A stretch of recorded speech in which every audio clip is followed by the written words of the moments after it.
Good morning, children. Welcome to session 3 of chapter 4 Basic Geometrical Ideas. Our today's topic is parallel lines and array. Parallel lines. See, in our previous session, we learn about lines, right? Line segment and lines. और lines में two types की lines होती है, intersecting line and parallel line. So we learn intersecting line. Next is parallel line. Let us look at this table. The top A, B, C, D is flat. अब यहाँ पे आपको एक table दिया गया है और उसकी टॉप जो है ये ऊपर की सरफेस है वो फ्लैट है. फ्लैट मीन्स चपटा, राइट? तो फ्लैट है. Are you able to see some points and line segment? अब आप उसमें कुछ पॉइंट और लाइन सेगमेंट देख सकते हो? यस. क्या क्या देख सकते हो? टेबल के जो चार कॉर्नर है, ये जो चार कॉर्नर है उसको मैं पॉइंट नाम दे सकती हूँ, जैसे point A, point B, point C and point D. इस तरह से मैं पॉइंट बता सकती हूँ, राइट? तो चार पॉइंट तो मुझे विजिबल है, दिख रहे हैं यहाँ पे ही. और लाइन सेगमेंट कौन सी बन रही है? ए से लेके बी तक, बी से लेके C, A B, B C D and D A. Okay, तो यहाँ पे क्या पूछा है? और are there intersecting line segment? Intersecting line segment यानी अगर ये सारी लाइन को मैं इमेजिन करूँ कि दोनों साइड में एक्सटेंड कर रही हूँ लाइन सेगमेंट को, तो वो इंटरसेक्ट करेगी.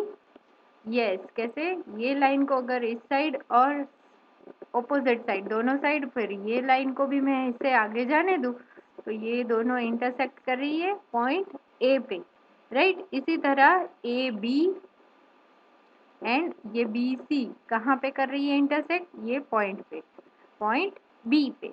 ओके, अगर आपको पिक्चर ना भी दिया हो तो भी आप लिख सकते हो. कॉमन पॉइंट क्या है दोनों में? A B and B C. दोनों में कॉमन लेटर कौन सा है? Alphabet B.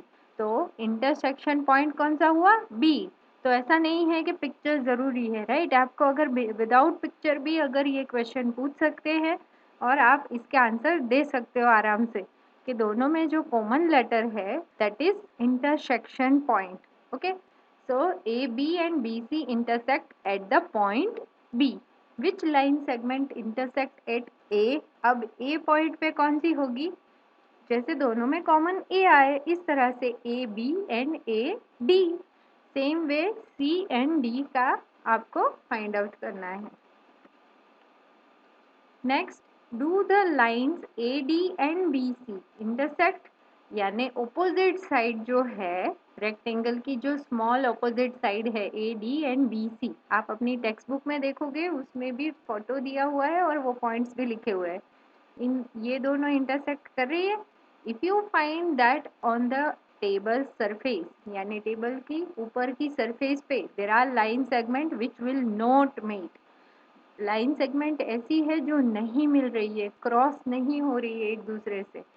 However far they are extended, यानी उसको कितना भी फार, कितने भी दूर तक आप एक्सटेंड करोगे तो भी वो एक दूसरे से कभी नहीं मिलेगी. यानी line A D and B C को कितना भी बोथ डायरेक्शन, यानी दोनों डायरेक्शन में आप एक्सटेंड करते ही जाओ और लंबा लंबा मीन्स आगे आगे आगे जाने ही दो, तो भी वो कभी एक दूसरे से नहीं मिलेगी. वो साथ साथ चल रही है पर वो एक दूसरे को क्रॉस नहीं हो रही है.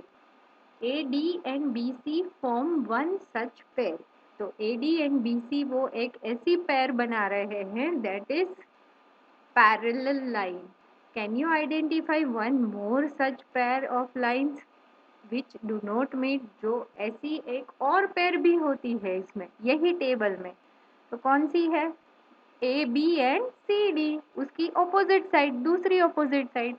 रेक्टेंगल में चार साइड होती है तो दोनों ऑपोजिट साइड का पेयर हुआ ना, वो पैरेलल लाइन है.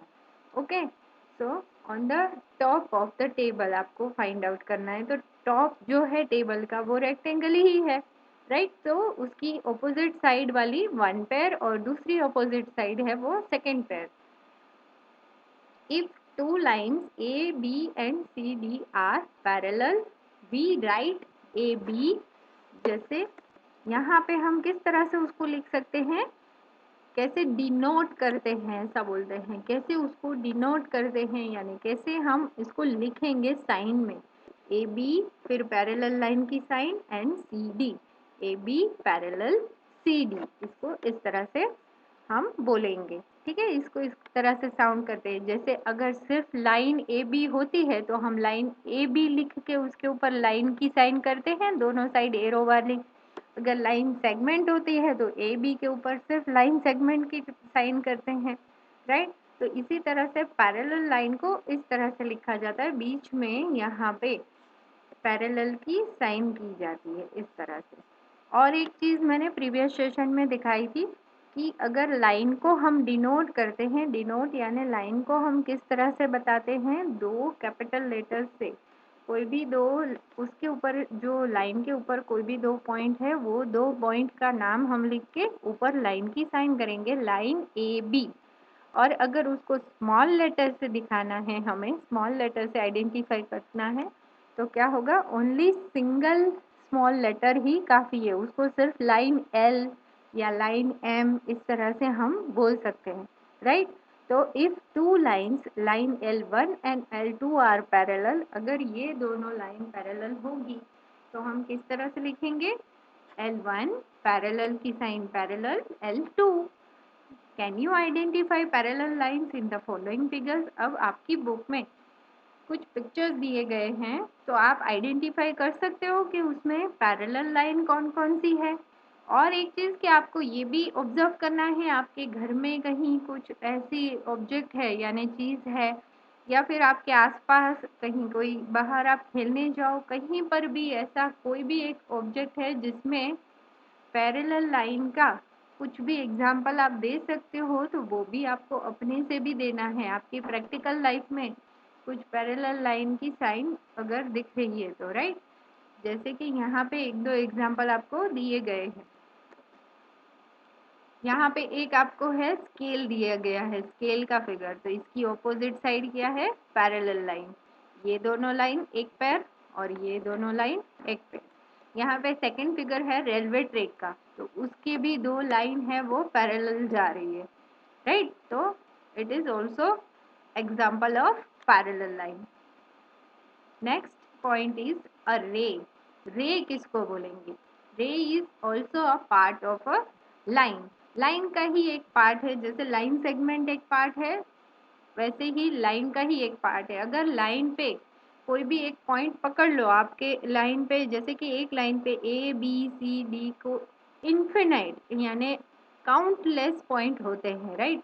क्योंकि वो काउंटलेस एंडलेसली आगे बढ़ती रहती है, एक्सटेंड होती रहती है, तो पॉइंट्स भी उसके ऊपर काफ़ी सारे होते हैं।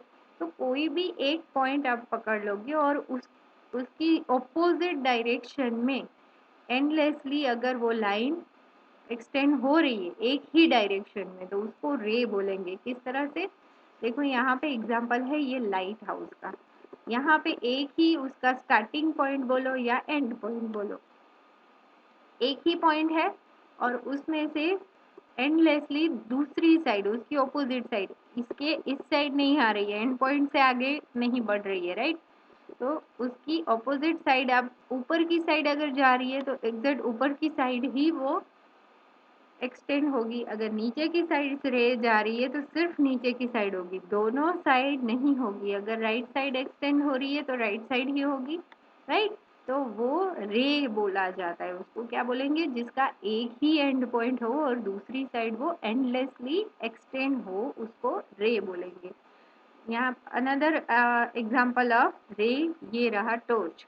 ये इसका स्टार्टिंग पॉइंट समझ लो, और जितने भी रेज निकल रहे हैं इसमें से ये एक एक रे, ये रेज है सारे, तो इसका एक ही एंड पॉइंट है। ये जो ये डायरेक्शन में अगर आगे जा रहा है तो ये इसकी ऑपोजिट डायरेक्शन में नहीं जाएगा, राइट। तो रे का एक एंड पॉइंट होता है, only one. Same way example of sun, sun rays बोलते हैं ना, रेज, बहुत सारे रेज होते हैं, उसका एक स्टार्टिंग पॉइंट होता है ये वाले रे का यही स्टार्टिंग पॉइंट है और वो ऊपर की साइड की डायरेक्शन में एंडलेसली जा रही है। यही रे नीचे की